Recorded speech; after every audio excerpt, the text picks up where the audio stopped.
जय श्री महाकाल सभी साथी एवं साधिकाओं को मेरा नमस्कार। मित्रों, जैसा कि आप सभी लोग जानते हैं कि हमारा होली का पावन पर्व आने वाला है, तो उसी के उपलक्ष्य में हम ये साधना लेके आए हैं मुंजा प्रेत साधना, जो कि हमारी एक रात्रि की साधना है। तो दोस्तों, आपने अगर साथ आप लोगों ने देखा हो तो मैं लाइव वीडियो कल परसों डाला था, लाइव था जो शमशान में मैं शक्ति ट्रांसफर किया था शमशान में, शमशान घाट पर। तो आज फिर से कुछ लोगों का शक्ति ट्रांसफर है, तो वो नदी के किनारे होगा, यमुना नदी के किनारे। ये यमुना नदी का तट है और हमारा जो शमशान घाट है वो भी यमुना नदी के तट पे ही है। तो आज शमशान में थोड़ा सा काम चल रहा है, तो इस वजह से वहाँ पर साधना संभव नहीं है, सबके टाइम पर संभव नहीं है। तो आज रात्रि में जो होगा वो भी 10 और 11 बजे के आसपास में होगा। तो जो भी साधक साधिका हमसे शक्ति ट्रांसफर लेना चाहते हैं या कोई साधना लेना चाहते हैं इस होली के पावन पद पे, क्योंकि उसी दिन हमारा साल का पहला चंद्र ग्रहण भी है। तो जो भी साधक साधिका शक्ति लेना चाहते हैं तो हमसे स्क्रीन में दिए गए व्हाट्सएप नंबर पर जल्दी से जल्दी संपर्क करके हमसे जुड़ें और हमसे शक्ति ट्रांसफर ले सकते हैं। अब बात करते हैं दोस्तों इस मुंजा प्रेत के बारे में।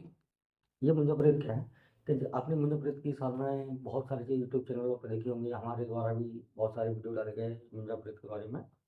लेकिन जो आज मैं विधान लेकर आ रहा हूँ वो थोड़ा सा अलग है। ये अपना एक रात्रि का है। तो ये एक रात्रि का विधान इसलिए है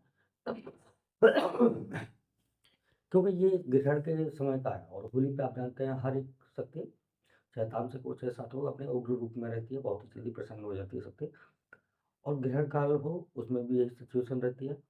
तो इसीलिए मैं आज जो लेके आया हूँ वो आपको ग्रहण और चंद्र ग्रहण और होली के लिए लेके आया हूँ। वैसे तो मंदिर साधना आप कभी भी कर सकते हैं, तो उसमें 3 रात्रि का समय लगता है, लेकिन जो आज विधान है वो केवल एक रात्रि का है और इसमें केवल आपको 3 माला जाप करनी है, कोई विशेष जाप नहीं करना है।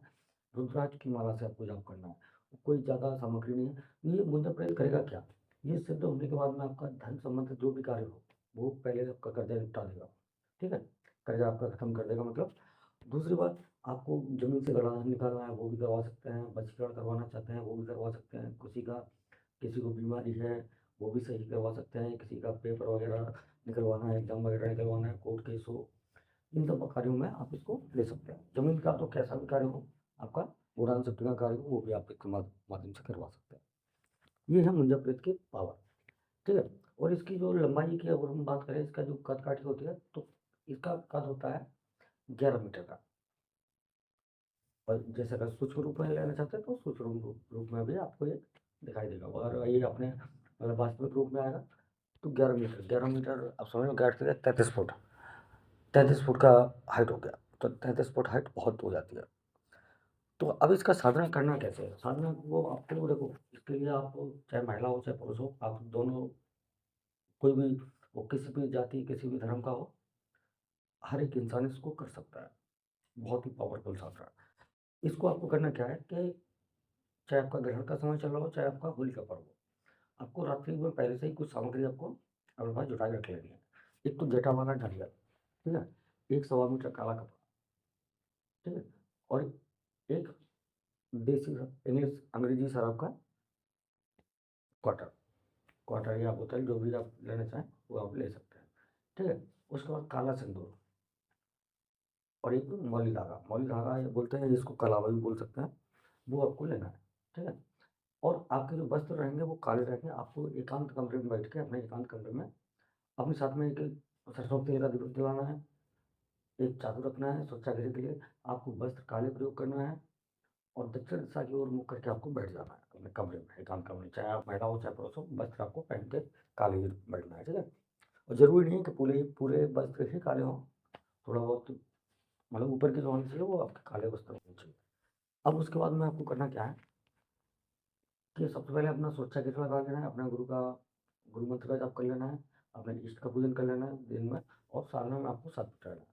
अब इसके भोग की बात करें, भोग में इसमें आपका तामसिक रहेगा। ठीक है, तामसिक भोग रहेगा, तामसिक में आप भुना हुआ मांस या पका हुआ मांस आप इसको दे सकते हैं, और मदिरा। आपको करना क्या है कि अपने सामने सरसों के तेल का दीपक लगा लेना है। ठीक है, अपने आसन को आसन भी आपका काला रहेगा, काले आसन पर बैठ के दक्षिण दिशा की ओर मुँह करके आपको सुरक्षा घेरा लगा लेना है। सुरक्षा घेरा के अंदर में ही आपको सरसों के तेल का दीपक जला लेना है। दीपक जलाने के बाद जो नारियल और मौली धागा है, तो आपको सात सात 7 बार मौली धागा से नारियल को बांध देना है, और उस काले कपड़े में और 7 बार उस पे सिंदूर का जो काला सिंदूर है काले सिंदूर से तिलक लगा के आपको उसको काले कपड़े में बाँध के अपने सामने रख लेना, ठीक है? जो आपने सरसों के तेल का दीपक लगाया है उसी के पास में। उसके बाद में आपको करना क्या है कि इसका जो मूल मंत्र है, उसका आपको 3 माला जप करना है।